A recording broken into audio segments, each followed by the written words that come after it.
بسم اللہ الرحمن الرحیم اللہم صلی علی محمد وآل محمد۔ ناظرین محترم، آج کا ہمارا موضوع ہے پانی پینے کے آداب۔ آج ہم آپ کو بتائیں گے کہ پانی پینے سے ہمیں کیا فائدہ حاصل ہوگا۔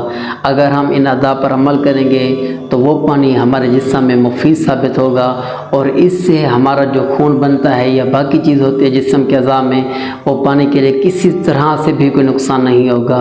تو یاد رکھنا، بسم اللہ الرحمن الرحیم، آپ جب بھی پانی پینے کا ارادہ کریں، سب سے پہلے آپ نے پانی کو دیکھنا ہے کہ گویا کہ یہ پانی صاف ہے، اس میں کوئی چیز تو نہیں ہے۔ جب پانی آپ کے ہاتھ میں آ جائے تو پانی آپ نے دائیں ہاتھ سے پینا ہے۔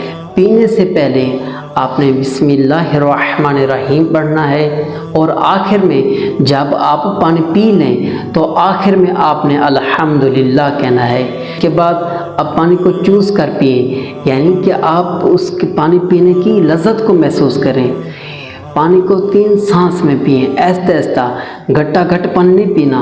انسان ایک ہی سانس میں پانی کو پی جاتے نہیں، 3 سانس میں یا 3 سے زیادہ سانس میں آپ پانی پئیں۔ پیتے وقت مظلوم کربلا سید الشہداء کی پیاس کو یاد کریں، کربلا کے منظر کو اپنے ذہن میں رکھیں، اور یاد رہے ناظرین محترم، آپ نے جب بھی پانی پینا ہے تو اس دن میں اگر پانی پی رہے ہیں، دن میں پانی پینا کھڑے ہو کر پئیں، اور رات کے وقت پانی بیٹھ کر پئیں، یہ مستحب ہے۔